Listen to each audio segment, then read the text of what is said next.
Hey, good morning po sa bawat isa. Okay, Happy New Year na po. So, just imagine we are about to begin, yung ating pong bagong taon na darating. And are you excited for the new year, for this new year na darating?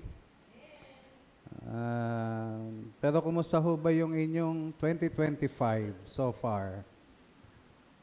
Still, after mga few days from now, yung 2026 ay darating na. And because of that, yung title ng ating message ay iniangkop ko po siyempre sa darating na bagong taon at iniangkop din po na para sa atin pong tema or direction for 2026. As I was preparing for or praying for this message, the Lord led me to this text na ating pong mensahe ngayong umaga. So if you have your Bibles with you, please read with me. Follow me as I read it aloud.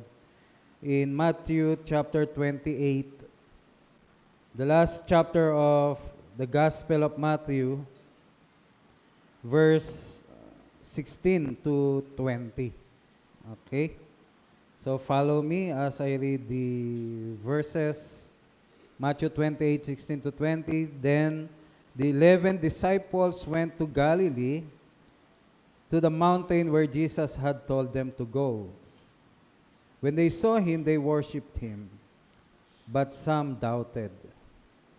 Then Jesus came to them and said, "All authority in heaven and on earth has been given to me. Therefore, go and make disciples of all nations, baptizing them in the name of the Father and of the Son and of the Holy Spirit, and teaching them to obey everything I have commanded you.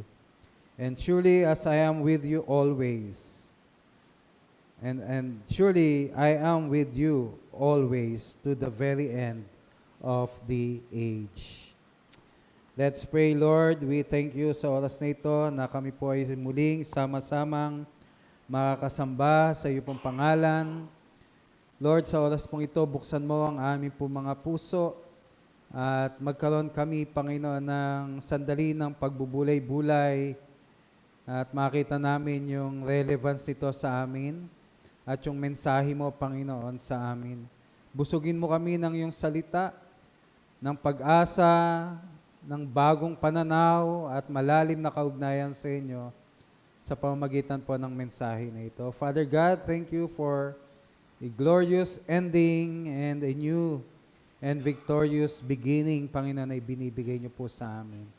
Lord, haharapin po namin ang 2026, so Lord, with excitement because we are already victorious in Christ Jesus. Ito ang aming panalangin sa pangalan ni Jesus. Amen. The title of our message is Glorious Ending, Victorious Beginning. So maybe it talks about your 2025 at saka po yung 2026 that is coming. Ako nga pala yung magkiklik. So ayan. Glorious ending, victorious beginning. So let's go sa ating pakiklik na lang. Ayaw ata. Ayan. Oops, sobra. Ay. Okay, yan. Every ending in God is never truly an end. It is always a beginning. Amen po ba? Dito naalala ko yung when, yung mga sitwasyon sa buhay natin, may mga pagkakataon na akala natin end of the line na. Like for example, sickness. O let's be direct, even death. No, sa ating mga mananampalataya, ang kamatayan ay hindi hangganan, kundi ito'y pasimula ng maluwalhating buhay doon sa kalangitan. Amen po ba? So, pwedeng may mga sitwasyon sa buhay mo ngayon na iniisip mo ay katapusan na. Pero wag po, dahil sa Diyos, lagi pong may mga bagong pasimula na inilalatag ang Diyos sa atin. What looks like a conclusion in human eyes is often what? A commission in God's plan. Noong pong si Queen Esther ay koronahan bilang reyna ng Persia, it is as if that is really a glorious ending na at conclusion na ng kanyang buhay. Diba? Pero hindi ho, kasi dumating pa rin sa point na sa pamamagitan po niya, yung purpose pala ng Diyos is to save the whole Jewish people doon sa kaharian ng Persia para sila ay ma-spare, ma-save doon po sa masamang balak na sila ay i-annihilate, sila ay patayin. Kaya nga sabi ni Mordecai sa kanya, who knows, for such a time as this, kaya ka inilagay ng Panginoon dyan sa trono bilang queen ay para gawin mo ang purpose ng pagliligtas niya. So, pwedeng victorious ang ending pero it does not end there. Meron pong mga bagong pasimula na inilalatag ang Diyos sa atin. Amen po ba? So, babalikan natin yung 2025. Defeated ba? Okay, bumagsak ba yung negosyo? Nag-gain ba? Okay, tumaas ba yung sales? Na-promote ka ba sa trabaho? Ano ang buhay mo? Okay, o doon sa negatibong aspeto, bumagsak ang negosyo, na-lay off ka sa trabaho, no, yung relasyon ay nagkaroon ng marka at nagkaroon ng sabihin nating mga sugat. Mga kapatid, wag po nating tapusin. Sa ganong pananaw at sabihin natin yon ay conclusion na ng ating buhay. When Joseph was sold to the Ishmaelites and eventually binenta kay Potiphar at naandon siya sa bahay o sa piitan, hindi po yun katapusan ng kanyang buhay. Kaya nga sa konklusyon ng kanyang buhay doon sa kasama na niya at naganap na niya yung purpose ng Panginoon, ang sabi niya, ginawa niyo ako ng plano ng masama, you meant it bad for me, pero ang Diyos ginawa niya itong mabuti, hindi lamang sa iilan, hindi lamang sa atin, kundi sa kaligtasan ng mundo o ng mga tao during their time, mula sa kagutuman. Amen po ba? So, we must assess our life not just based on our past, kundi ito'y nagtuturo din sa atin na tingnan natin yung nakaabang, nakaantabay na pagpapala, plano, at purpose ng Panginoon sa ating buhay. And just think about this, yung cross look like defeat. Wag na lang gumamit nito. Ayaw naman. Okay.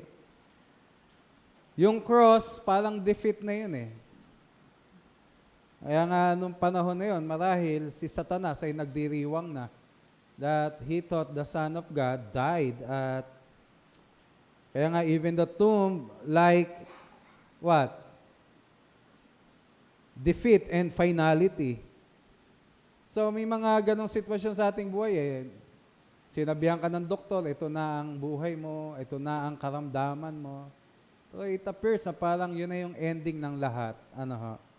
Pero remember, pwedeng hindi maganda yung nakikita mong sitwasyon mo ngayon, pero it directs us doon sa magandang plano ng Panginoon.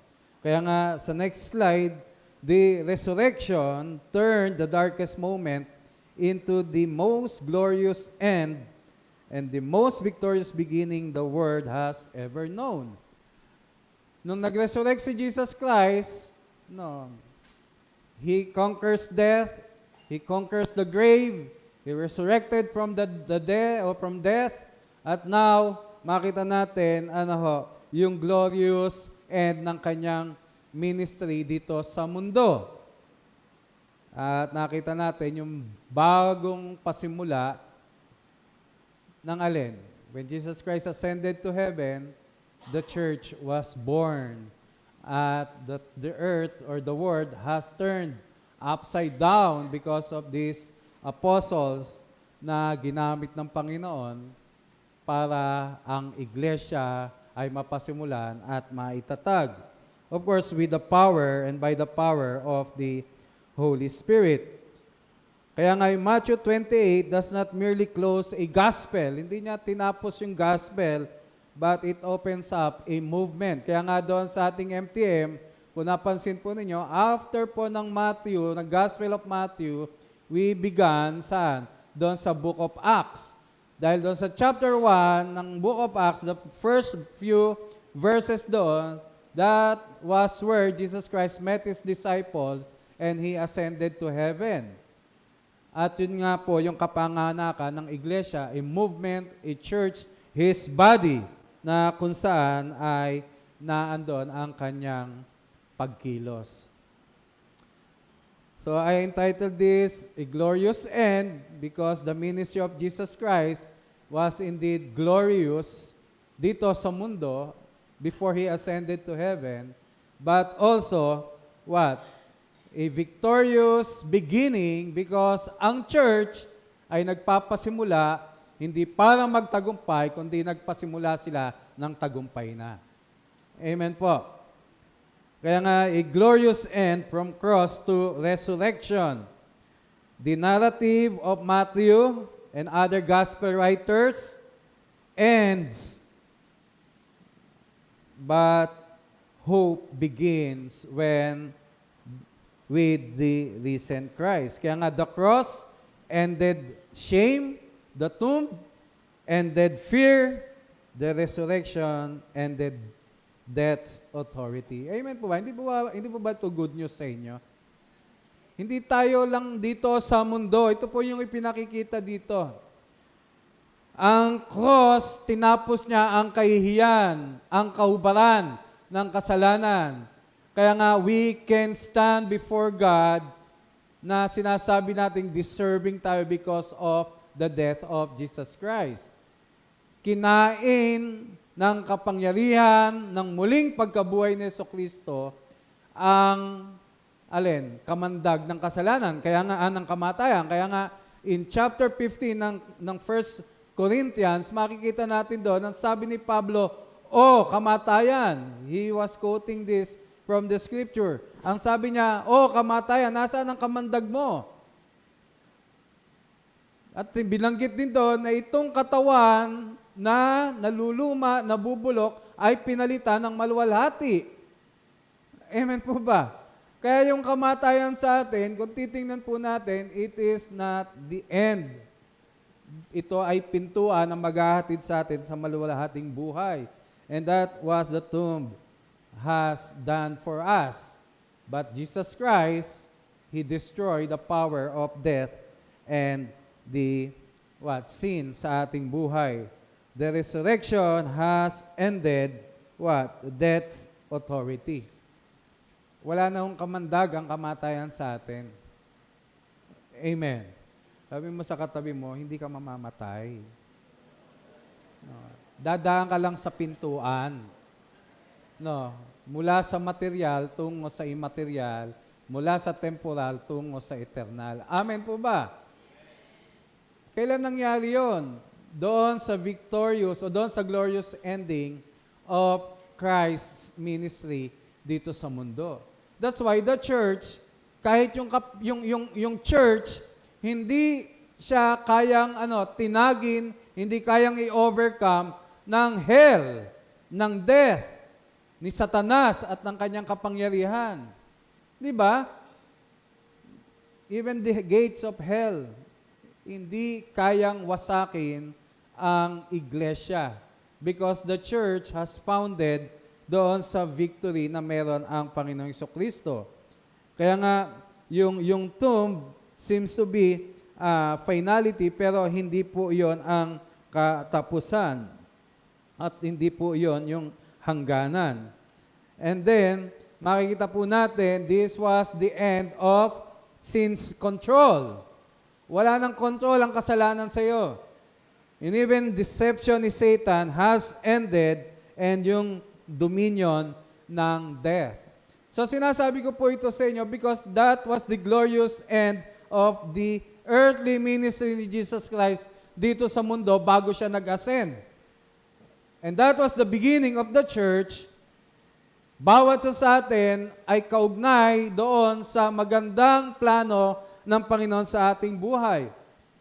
Kaya nga, itong kamatayan at muling pagkabuhay ng Panginoon Jesucristo, it was so glorious, it is so glorious, that gives assurance to each one of us na tayo man ay pumanaw, tayo ay magkakaroon ng alin? Victorious life, glorious life in Him doon sa kalangitan. In fact, it is operating in your life right now. Amen po ba? It is operating in our life. Hindi mo natanggap ang buhay na walang hanggan kapag ka ikaw ay tegi na o ikaw ay namatay na, no? Ngayon pa lang, tinanggap mo na yung buhay na walang hanggan, kaya nga lumalakad tayo saan? Sa makalangit na pamumuhay. That's why when death came to us, alam natin yun, mga kapatid, na hindi yun ay kamatayan na magdudulot sa atin ng eternal na kaparusahan, kundi yun ay pintuan na maghahatid sa atin sa buhay na maluwalhati kasama ang ating Panginoon. Amen. That's why, with this glorious ending, kasama po doon sa ating binasa, when Jesus Christ called His disciples with Him doon sa bundok, ang sabi niya sa verse 18, all authority in heaven and on earth has been given to me. Alam po ninyo, yung all dyan, in Greek ay pas. Ano ho? Ang ibig sabihin po ng all, parang ganito. Lahat ng taga South City Homes, collective yon. Pero pag sinabi ring all, yung pas, individually. Bawat isa. Kung sinabi ng Panginoon, kunyari, kung sinabing all kings dito sa mundo, hindi lamang yun basta sabing lahat ng hari, kundi individually. Bawat isa. At ang sabi diyan, all authority in heaven and on earth. Anong ipinakikita po diyan? Lahat ng individual na kapamahalaan sa mundo at sa kalangitan ay ibinigay na kanino? Kay Jesucristo. Amen po ba? Yung authority po diyan, exousia in Greek. Exousia. Kung ikaw ay prinsipe, kahit hindi paganap ang iyong katauhan dahil ikaw ay bata pa, still your word has power and authority. Tama po ba? Tama po ba? Yung salita mo, yung posisyon mo lamang ay authority na yon. So authority, hindi yan tungkol sa nararamdaman mo, kundi tungkol yan sa posisyon mo. For example, a president was sick. May sakit po siya. At kahit sa kanyang karamdaman ay pumirma siya ng isang batas, mayroon po bang authority yung batas na yun na kanyang pinirmahan? Amen po ba? Amen? Bakit? Yung authority niya hindi nakasalig sa kanyang kalusugan. Yung authority niya nakasalig sa kanyang posisyon. Amen. And that is also what the Lord Jesus Christ is telling the disciples before He ascended to heaven. All authority. Lahat na masasabi mong kapamahalaan sa mundo, nasa ilalim ng aking pamamahala iyan. Amen. Kaya nga, the authority of the risen Christ, ibig sabihin, no rival power. Walang makatutumbas sa kapangyarihan na yan ng Panginoon. No remaining enemy and no shared thrones. Jesus is not asking permission, but He is declaring what? Dominion. Hallelujah. Ngayon, bakit napaka-importante nito? Kasi ito na po yung isesend niya yung mga disciples. Saan? Doon sa nagampanan yung Great Commission. That's why Jesus Christ was telling them indirectly, your beginning is victorious. Hello? Hello po. Sa iyong kasalanan, sa kamatayan, ang pwedeng sabihin na ikatakot mo sa mga problema at trials dito sa mundo, that is temporal at napagtagumpayan ko na yan, ang sabi ng Panginoon. And now gloriously, He ended His ministry here on earth. Now the beginning of the church, ang sinasabi niya, all authority is under me, and now that I am sending you to preach the gospel, that authority is yours also. Kaya nga yung ating confidence, hindi po yan nakasalig sa ating kakayahan, kundi yung ating confidence to preach the gospel is what? Based at nakasalig sa Panginoong Hesukristo. Kaya nga yung resurrection crowned Jesus as Lord of the heaven, over the earth, over death, and even history. Hindi po ba kayo masaya niyan? Na yung Diyos at Panginoon na nagsugo sa atin, indeed, He is the Lord of Lords. Kaya nga, the cross pronounced victorious authority of the church. Yun yung sinasabi ng cross. Kaya nga sa mga Christian churches, merong cross that reminds us not just the death, not just the burial of Jesus Christ, not just the suffering of Jesus Christ, but this also reminds us the victorious and glorious life that He prepared for you and me, sa atin na iglesia. Kaya nga yung cross, pinopronounce niyan, ang alin?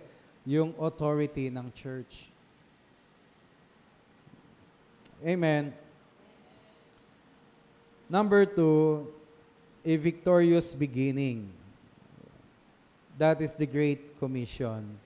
Therefore, ang sabi niya, go and make disciples of all nations. Before He sent His disciples and giving them this Great Commission, ipinakita ng Panginoon at ipinakikita ito ng Diyos sa atin yung kapangyarihan at katagumpayan na meron tayo sa Kanya. Kaya nga, this is the transition from the glorious commission of the church. Okay? Transition yan from glorious ending to the Great Commission. The foundation, that's why the foundation of the church and its mission is the victory of Jesus Christ. Amen. Yung transition from the glorious ending ng ministry ni Jesus Christ patungo doon sa victorious beginning ng church doing the Great Commission. Because the church has authority, the church has a mission. Binigay na yung authority sa church. The mission flows from victory, not struggle. Tandaan po natin yan. Yung mission po natin, the Great Commission that has given to us, hindi po yan nagmula sa struggle natin, kundi doon sa victory na ibinigay na ng Panginoon sa atin. Kaya nga yung basis, yung starting point ng church, hindi po struggle. Yung starting point ng church, victory na. The reason why we are engaging ourselves sa mga ministries, we are engaging ourselves sa, sabihin natin, sa spiritual warfare, hindi para magtagumpay, kundi tayo ay nagtagumpay na. Dahil sa Panginoong Hesukristo. Ganon din po yan sa ating buhay, mga kapatid. We do not know yet what 2026 has in store for us. Hindi natin alam kung ano yung darating na taon. Pero yung pag-asa, kapayapaan at kapanatagan sa ating kalooban, nakasama natin ang Panginoon na glorious and victorious ay sapat na para harapin natin ang mga pakikibaka sa buhay. Amen po. Sapat na. Kaya nga, the command ng Great Commission flows from authority, not fear. The church moves forward, not backward. Alam niyo, may mga church na nakakalungkot, patras ang pananaw eh. Ang church dapat, we move forward. Parang sa atin din, individual. Nasaktan ka dahil sa pag-ibig, move on. Amen? Nabasted ka, manligaw ulit. Amen. Ang importante, nasabi mo. Yung nadaramo mo sa Kanya. Amen po ba? Kaysa naman forever kang regretful na, sabi mo, siguro kung sinabi ko, kami nagkatuluyan. Diba? Magkikreate sa iyo ng maraming regrets eh. Kung nabasted ka, fine. Amen. Kung sinagot ka, huwag ka naman ligaw pa. Kung bumagsak ang negosyo, napag-aralan mo yung pagkakamali mo, then start again with upbeat tone. Amen. Kung na-scam ka, okay lang. Dami na may scammer eh. Mang-scam ka din, hindi. Go! Hindi yung nasa isang sulo ka na lamang na para bang wala ka ng kapag-asa sa buhay. Hindi po yan ang buhay ng Kristiyano. Hindi tayo nabubuhay sa fear. Actually, when we talk about fear, ang daming takot mayroon sa mundo eh. Di ba? Ang daming phobias. May phobia sa heights. May phobia doon sa saradong silid. Di ba? May phobia sa tubig. Ang daming mga phobias. Pero ang church, hindi po yan isinilang para magkaroon ng fear, kundi ang iglesia ay isinilang para sa pagtatagumpay. And who is the church? Ikaw yon. Isinilang ka sa pagtatagumpay sa buhay. Pero hindi excuse na meron tayong struggle, hindi excuse na meron tayong trial sa buhay. Ang importante, we continue on, we move on. We move forward as a church. Amen. Nabigo tayo sa isang ministry, bangon! Create ulit ng panibagong ministry. Hindi tayo natatapos. Well, that's life. Hindi tayo nagsasara ng pintuan, kundi nagbubukas tayo ng mga pintuan at opportunities to serve the Lord. Amen. This is the church na kung saan ay victorious. Kaya nga, the gospel is not just about celebrating the risen Christ. The gospel does not end with celebration. It begins with mobilization. Hindi sila nagdiwang dahil buhay ang Panginoon Jesucristo. Hindi sinabi ng Panginoon, ito ako, buhay ako, pupunta na ako sa kaharian ko sa kalangitan. Hindi daw natapos. He mobilized the disciples, the apostles, what? To start, to begin victoriously. Amen. Mga kapatid, ito rin po yung taon. Hindi sinasabing, wow, tumubo yung aking negosyo. Wow, successful ako sa aking pag-aaral. Wow, ang ganda ng aking relationship. Hindi doon natatapos yun. God is mobilizing you, preparing you for what? A greater life, greater blessings, opportunities in life. Hindi tayo tumitigil, nagpapatuloy. That's what the Lord Jesus Christ did. Hindi lamang sila nag-celebrate doon sa resurrected Christ, kundi He mobilized the church for another era, for another opportunity to preach the gospel. The resurrection of Christ did not end the story. It launched the Great Commission. You know why I'm telling you this? Kasi ang ating pong tatahakin this year, this coming year, I mean, is all about discipleship.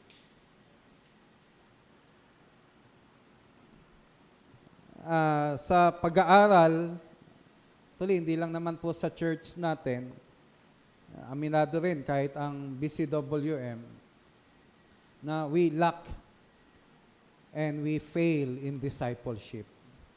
Kaya alam niyo, mamayang hapon na seminar or workshop, very important po yan, to open up our minds and at the same time, to align each one of us, especially the facilitators ng mga small group, doon sa direksyon natin, may align ang bawat sa atin, ano ba talaga ang tunay na discipleship.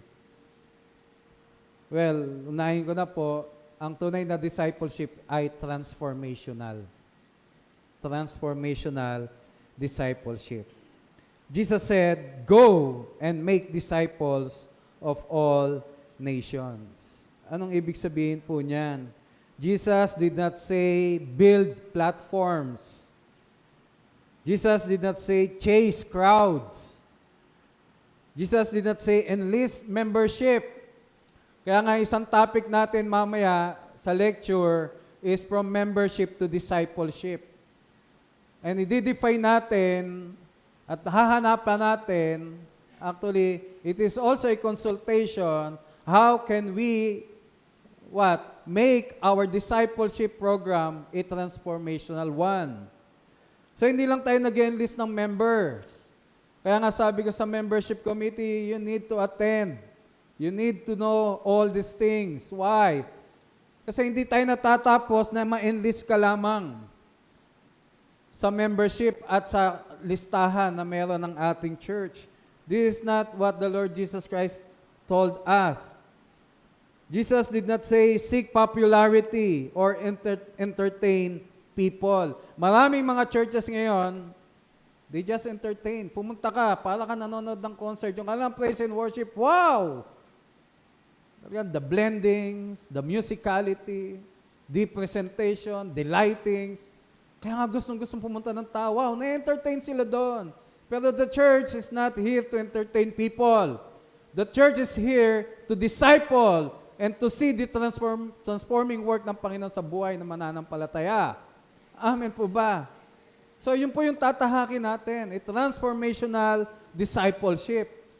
You're not here, hindi lang mapabilang doon sa populasyon ng iglesia, kundi tayo ay nandito sa church para magsik at patuloy na magpursige doon sa nais ng Panginoon para sa ating buhay. The true measure of discipleship is not numbers. It is all about transformed lives committed to obey Christ. Amen. Yun po yung tunay na measurement ng discipleship.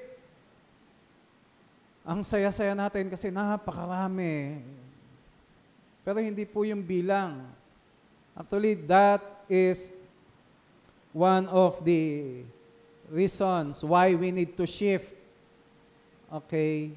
to transformational discipleship. Hindi po bilang. In fact, hindi rin yung bilang ng mga K-group leaders o mga K-groups ang nagde-determine ng tunay na discipleship. It will always be a transformed life. Mamaya, mapapasadahan din po natin, that discipleship is a lifelong journey. Hindi yan natatapos na tapos may book 1, book 2, book 3, book 3, book 4. Hindi ka muna tapos mo yan, you are disciple na. No. Ang tunay na discipleship, lifelong. Kaya nga, this is all about a transformed lives committed to obey Christ. A life of obedience. The Great Commission carries the promise of Jesus Christ. Ito yung maganda. Yung Great Commission, the making of disciples, may kasamang pangako. Surely, ang sabi niya, I am with you. When? Always. Everybody say always. Lagi natin kasama ang Panginoon. Tapos, to the very end of the age. Hindi lamang doon sa finish line mo makikita ang Panginoon. Doon sa victorious beginning, kasama mo na ang Panginoon. He is always with us. After the glorious end of Jesus' earthly ministry, He promised us His abiding presence. Amen. Ando ang pangako niya. Ito rin ay pinapangako ng Diyos sa iyo this coming year. Kasama mo ang Panginoon. Mula January 1 hanggang December 31, 2026, kasama mo ang Panginoon. Araw, gabi, bagyo, o tag-araw, kasama mo ang Panginoon.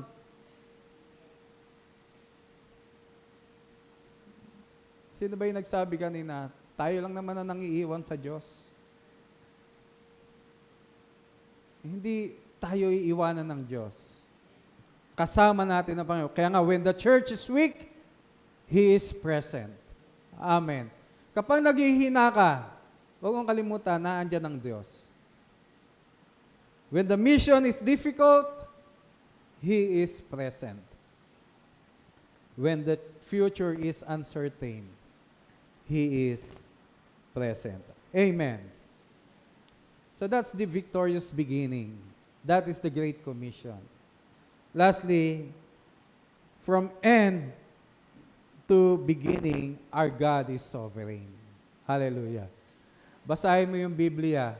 Basahin mo yung mga heroes of faith. Basahin mo yung buhay ni Job. Basahin mo yung buhay ni Daniel. Basahin mo yung buhay ni Joshua. Basahin mo yung buhay ng mga tinawag ng Panginoon, kahit ni Moses. Andoon ang Panginoon from beginning to end. At ito rin yung sinasabi sa atin ng Panginoon. Bawat hakbang natin, bawat gawa natin, ang Diyos ay sovereign. When we talk about sovereignty of God, He is over there, okay, involving Himself to your life story. Kaya nga, yung text natin reveals God's pattern. The cross, may resurrection. May kamatayan, may buhay. May katapusan, glorious ending, mayroong commissioning. Amen. What looked like the end of Jesus' life was actually the beginning of what? Eternal impact. And the same is true for us. God can turn our endings into assignment. Sabi ko nga po sa inyo, si Joseph, akala natin tapos na. Kasi alam natin yung istorya ni Joseph. Kasi nabasa na natin sa Bible. Pero ilagay mo yung sarili mo sa buhay ni Moses. Iisipin mo, nawalay ka na sa tatay mong paborito ka, nawalay ka sa mga kapatid mo, ikaw ay nandoon sa dayuhang lugar, ikaw ay alipin, hindi mo deserving. Pwedeng sabihin mo, end of your line. End of your life. Pero hindi ho eh. Yung kalalagayan niya, merong assignment ang Panginoon. God turns loss into purpose. And God can turn trials into testimony. Amen. So ito yung sinasabi sa atin dito, mga kapatid. Tatapusin natin ang year 2025. I don't know kung paano mo i-consider yan. Pwedeng sabihin mong ikaw ay talunan, ikaw ay nag-backslide, ikaw ay namuhay sa kasalanan, hindi mo nagampanan ang gusto ng Panginoon para sa buhay mo. Or pwedeng you are upbeat because you see how the hand of God is leading you because you develop an intimacy with Him. I don't know your life. Pwedeng sa business, sa employment, o pwedeng sa relationship, masasabi mong you failed. O pwedeng sabihin mong you gain. I don't know. Pero huwag mong kalimutan, from beginning to end, God is sovereign. Andon ang Diyos. Kasama natin ang Diyos. Amen. Paborito nga ni Kuya Tata yan eh. Kasama natin ang Diyos. Dumaan man ako sa ilog, di ako malulunod. Dumaan man ako sa apoy, Yan sinabi ni Isaiah. That's in the book of Isaiah. Bakit? Kasi kasama natin ang Diyos. May pagluha, kasama mo ang Diyos. May kalungkutan, kasama mo ang Diyos. May pagdududa, kasama mo ang Diyos. Ito yung nakakatuwa eh. I don't know if you notice. Sabi sa verse 16, or verse 17, when they saw Him, they worshiped Him. But some what? Doubted. Hindi lahat ng kasama niya doon, buo yung pananalig. Some still doubting. Hindi sinabi ng Panginoon, okay, sabi niya, bibigay ko na yung Great Commission sa inyo kapag kayong lahat ay nanalig na. Pag wala na nagdududa sa inyo. Ganon ba ginawa ng Panginoong Yesus? Alam kasi ng Panginoon, nasa proseso ang buhay natin. Hello? Alam kasi ng Panginoon yun eh. Kaya nga, ano itinuturo nito sa akin at sa iyo? Huwag tayong maging quick to pass judgment. Ay, si pastor, hanggang dyan na lang yan. No. Lahat tayo nasa proseso. Hindi natin sabihin, ay, kaya nangyari sa yan kasi ganito ka. Hanggang dyan ka na lang. No. Pwede din naman natin sabihin kay Joseph yan. Pwede din natin sabihin kay Job. Pwede din sabihin natin yan kay Daniel. Ayan kasi, masyado ka delentado. Bawal na nga manalangin. Pray ka pa ng pray. Ayan, ending mo na yung lions den. Pwede natin sabihin yon because short-sighted and limited yung ating kakayahan. Pero bakit tayo nagkakaroon ng pag-asa? Bakit nagkakaroon tayo ng pagpupusigi pa sa buhay? Because our God is sovereign.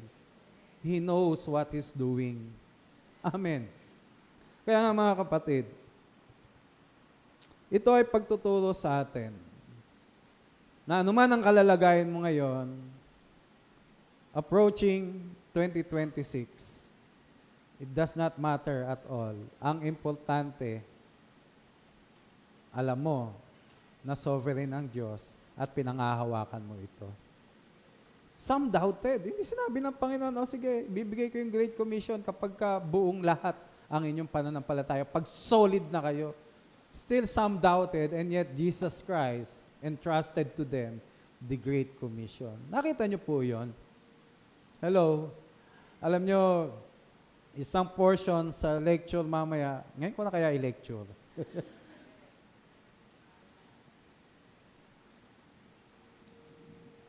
Ang isang way para mag-grow ang isang mananampalataya is to get them involved.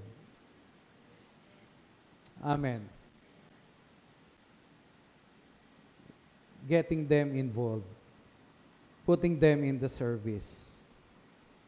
So sa conclusion, Matthew's gospel ends not with sorrow but with sovereignty. Not with fear but with faith. Not with retreat but with advance. The resurrection is glorious end of what? Sin's reign. And the victorious beginning of God's mission through His people. Makikita natin. The tomb is empty, the throne is occupied. The mission is clear, the promise is secure. Hallelujah. Alam niyo mga kapatid, this 2026, we will focus on discipleship. Anong klaseng discipleship? Transformational discipleship. Wala tayong ibang formula. Wala tayong book 1, book 2, book 3. Only the Word of God. Only prayer. Just like the Old Testament, or the first church sa Acts. They just yield. They just obey the Word of God. They acknowledge the power of the Holy Spirit. That is true discipleship. Ulitin ko, ang tunay na discipleship, hindi yung meron kang book 1, book 2. Maganda yon, because that is what? Somewhat telling and leading us where we are heading or where we've been. Pero higit doon, ang tunay na discipleship, nararanasan mo ang Panginoong Jesucristo sa iyong buhay. Amen. So, once again, mga kapatid, when Jesus Christ sent His apostles, bago siya umakyat sa langit, in-establish niya that His earthly ministry was indeed glorious. He ended up glorious. That's why the church, the apostles, okay, their beginning was victorious. So, ganon din po tayo. Our year 2026, simulan natin victoriously. Amen. Bilin sa mga tatay, bago po tayo magpaputok, alas 12, tipunin ang pamilya, manalangin, sama-sama. Mas makabubuti kung magbabasa ka ng isang verse o verses sa Bible, exhort, give them the insights with hope, with calm assurance, with upbeat faith. Maybe some of you doubted, pero it does not matter. Ang Great Commission, okay, ang buhay ay hindi nakasalig sa kapakiramdam mo, kundi yung assurance mo, nakasama mo ang Diyos. So, sa mga tatay, bago pumasok ang 2026, mas maganda salubungin natin ito ng may pananampalataya kasama ang bawat miyembro ng pamilya. Amen? So, the glorious ending of the ministry of Jesus Christ ushered a victorious beginning for the church. Alam nyo, because the church is so victorious, sa paglipas ng napakahabang panahon, magpahanggang ngayon, we receive what? The word, the power. We receive yung pagkilos ng Panginoon sa atin. Amen? Let's pray. Tayo manalangin.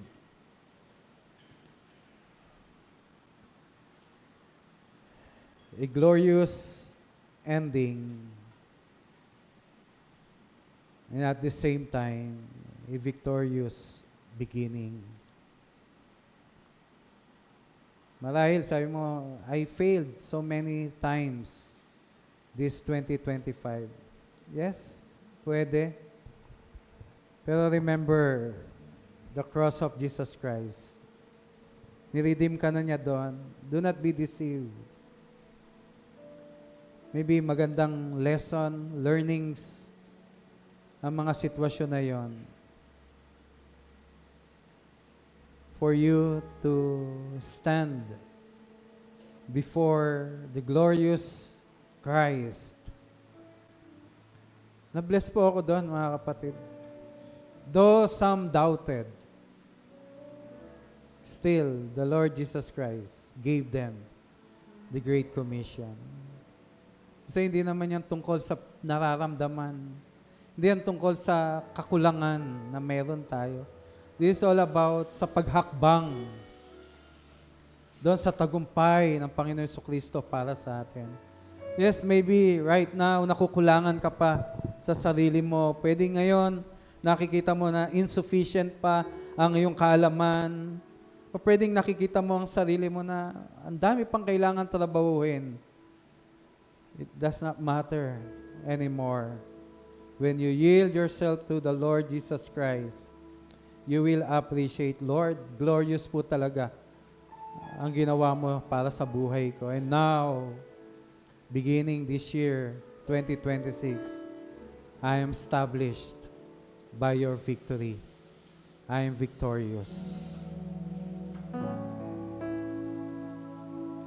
Totoo naman po, mga kapatid, na yung mga kaganapan sa paligid natin, especially dito sa Pilipinas, itong last quarter, political condition, the economic condition ng Pilipinas ay talagang napaka-unstable.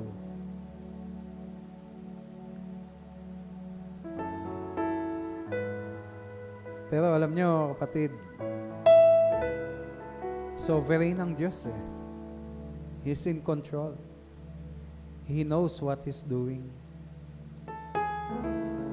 From beginning to end, our God is sovereign. Kaya hindi natin dinidiktahan ng sitwasyon base sa ating nakikita, kung hindi yung ating pananampalataya na naglilid sa ating mga hakbang. Pwedeng kung ilalapat mo sa iyong personal na kalalagayan, yung health condition mo maybe ay may mga banta or nararamdaman ka na ikinatatakot mo. Pwedeng financially, talagang you were drained. Kapatid, maraming karakter sa Bible ang dumanas ng maraming pagsubok. Pero at the end, the purpose of God was so glorious in their lives. At ganon din yan marahil sa iyo. Ulitin ko, yung standpoint natin, ang simula ng ating paglakad ay pagtatagumpay na. Because Jesus Christ is victorious. Kaya this coming year, bakit hindi mo panghawakan, Lord? Magkakaroon ng promotion, magkakaroon ng increase, magkakaroon ako ng intimacy sa iyo. Lalawak, Panginoon, ang aking buhay. We will extend my tents and my territories. Makakapag-acquire ako, Panginoon, ng maraming bagay sa buhay nito. Because your blessing is overflowing sa buhay ko. Pamilya ko, mga anak ko ay magiging maayos. My relationship with you and with other people ay magiging matatag, magiging mabunga.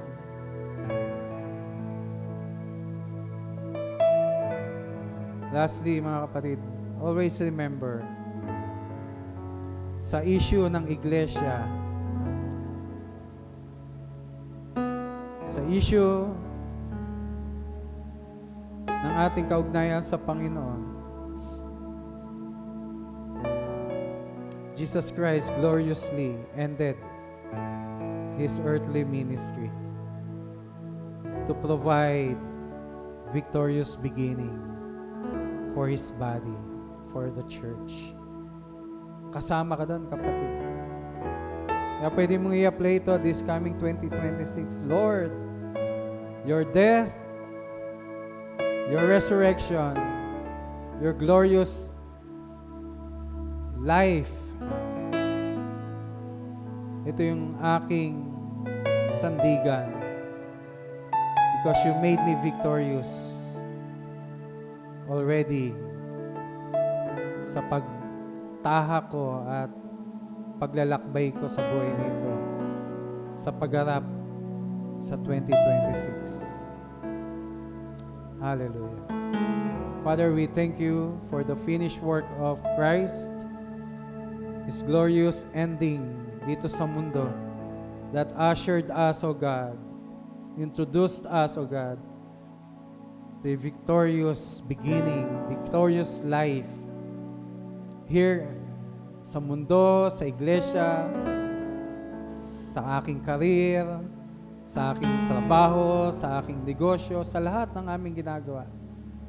Lord, we are victorious. And this is our standpoint, Panginoon.